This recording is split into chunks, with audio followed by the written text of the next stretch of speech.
आमच्या मित्रांचे शालेय वस्तूचे दुकान आहे, पण त्यांच्याकडे असलेल्या या शालेय वस्तू दप्तर,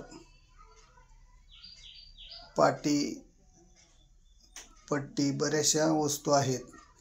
ते म्हटले, या तुमच्या जवळच्या लोकांना देऊ शकता का? तुम्ही हे घेऊन जाऊ शकता. मी म्हणलं आनंदाने देता का? द्या. ज्या गरजू विद्यार्थी आहेत त्यांचे कमीत कमी 2 पैसे वाचतील म्हणून मी आनंदाने ह्या सर्व वस्तू आणल्या आणि आता या सर्व गरजू विद्यार्थ्यांपर्यंत पोहोचवणार.